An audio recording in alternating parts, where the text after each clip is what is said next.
We're back with another story. Let's see. Day. It makes me sick thinking someone might have been murdered on my farm.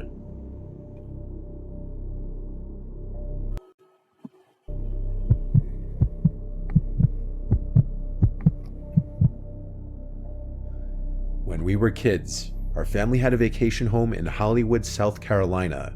By we, I mean my 3 brothers and I. And by vacation home, I mean this 3-bedroom mobile home. It wasn't fancy, but it was part of our childhood. That's all you need. You don't need nothing fancy.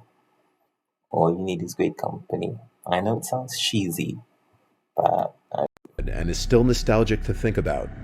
Whenever we got off the highway and started seeing nothing but farms, we'd know we're almost there. I'm the second oldest. At the time of this story, I'm gonna guess our ages were 14, 12, 10, and 8. The mobile home was a little primitive, but we had electricity at least. The TV up there was very old, but it was good enough to bring our PlayStation and play on. We'd been going up there so long that we had a bunch of places we'd love to go. This big playground for an elementary school that we'd always play hide and seek tag in while our parents sat there and read magazines. This grocery store that we would love to play games in as well. We even loved exploring all the woods surrounding the property. The nearest neighbors thank you. The scene for the fuckery. were a bit of a walk away, but nothing too crazy or far that our parents wouldn't let us walk it. This was the first year that they let our youngest brother Todd come exploring with us too, while they stayed behind in the mobile home. We walked down a different road that strays away from the dead end, and it's worth noting that there was next to no traffic on these roads, as our mobile home was on a long road that eventually led to a dead end, so the only through traffic would be the few people who lived on this road. There was always this questionable looking house and farm that we never saw a car at ever in our lives. It sat at the top of this little hill overlooking the road. There was a small cornfield, which would imply that there were still people living there, but it was just strange how all our lives going there we never saw anyone there, whether it be And that's your cue to stay away from there. a person or car. So between the woods surrounding the property, the 2 buildings, the shed, and the cornfield, we realized this was a perfect spot to play hide and seek tag. It was broad daylight right now. We decided our oldest brother Tony would be seeker first, and we'd go in order, oldest to youngest. So the rest of us went to go hide. I went to go hide in the crops. I heard Tony call out, "Ready or not, here I come," and so I simply sat down in the browning crops, completely hidden. I waited and waited until I heard a rustling in the crops and footsteps crunching the rotted dead crop leaves on the ground. I didn't know which of my brothers it was, but I wasn't taking a chance. I ran out of the crops and into the grass and up the hill towards the red shed. I expected Tony to come out after me, but he didn't, so I figured it was one of my little brothers. I heard commotion as Tony was chasing my 10-year-old brother George down the hill on the other side of the house, and the 2 were laughing and screaming. Tony caught him, and so George was out. I stayed put behind the shed. Then I noticed Todd, leaning against the back wall of the house, looking at me laughing.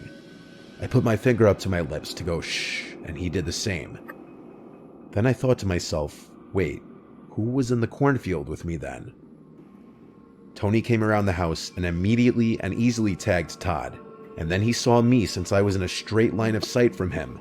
I started running down the hill, which gave me a good speed boost, but Tony got that same speed boost, and he was bigger and faster than me. He caught me with ease. The 4 of us met at the bottom of the hill by the road, and I was supposed to be up next. But I asked everyone if anyone had gone in the crops as well. When all of them said no, I got scared. I told them I heard someone walking in the crops, and it may have been the homeowner, so we should leave. With that, we left in a hurry and walked back to the mobile home, where our parents were watching a movie in the living room. For dinner, we went to the Smart boys. local pizzeria that we all loved.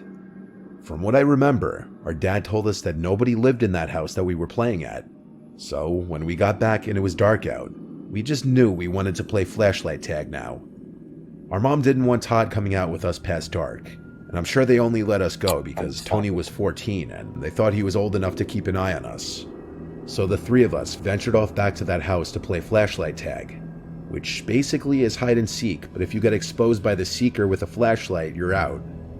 Once we got to the property again, it was like 90% dark out.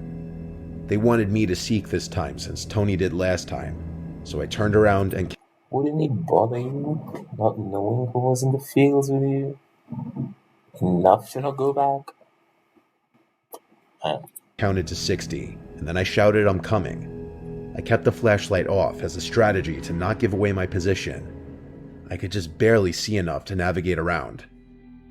I ran up the hill to the house, which had no lights on. I peered around the walls of the house, and then the shed. I didn't see either of them. I looked into the trees, and decided to turn my flashlight on and look through the tree line. Still nothing, so I turned the flashlight back off. I knew one of them had to be in the cornfield. It was too obvious of a hiding spot. It was small enough that I could check it out. I got to the bottom of the hill by the cornfield and quietly pushed my way in. It was hard not to make noise in here, but I tried my best. I also kept the flashlight off to not make it obvious I was in here. I didn't realize until now that it was dark out how absolutely scary this was at night. As I was sneaking around the crops, I heard footsteps inside the crops. I had to be sneaky if I wanted to catch them. I honed in on exactly where the Nope. You're the prey. Whatever you're hearing is the predator. footsteps were coming from, and when I heard them right on top of me, I turned on my flashlight and yelled, "Caught!" But all I saw was the back of someone running away from the light. "Who is that?" I said. "You're out." Then I heard this creepy laughter. It wasn't the laughter of my brothers. Wait, wouldn't you be able to tell if you're looking at the back of your brother? Even if it's just a moment, you just kind of catch him with the flashlight. You would know if that's one of your brothers or not. I'm confused. Or any kid for that matter. It sounded like some deranged adult. I was frozen, apart from moving my hand with the flashlight around trying to see who it was. I heard a grown man's voice say very softly, "Can I play with you guys?"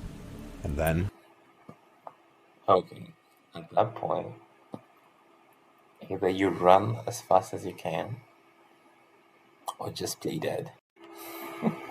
I'd take the former. I saw his face. It was half covered by the few crops still separating the two of us. From what I could tell, he had this kind of deformed-looking face. I really couldn't tell if it was a mask or not. I ran out of the crops and started yelling my brothers' names, saying, "Run, game over." I heard them both yell back at me from the same spot. They hid together. I saw them running down the hill with their flashlights on. I turned mine on and told them to just keep running. We ran all the way down the road until we got back to our property, and we were out of breath. But I told them there was some deformed-looking, freaky man hiding in the crops, and that he was probably the one I heard in the crops earlier, too. I still remember their faces when I told them this. When I told my parents, they looked confused, and my dad didn't seem to know how to react. My mom made it clear she didn't want us going off the property past dark anymore. Honestly, I didn't want to anyway. I had trouble sleeping that night, thinking, what if that man was outside in the pitch darkness, outside one of the windows? I could tell I freaked everyone out a little bit with my description of the man. I had no reason to make it up, though, and they knew that. It goes without saying, we didn't go back to that property up the road. Thank God I hope so. it wasn't that close to our property. My family sold the property only a few years after this. Okay, interesting story. Nice little nostalgia sort of feels to it. Going back to sort of, yeah. But I would say I can't relate to it. I cannot relate to that. The nostalgia of hanging out with your old, so-called, the old sort of days. This is pretty nice, but quite terrifying. Smart parents at the end of the story, that is. So.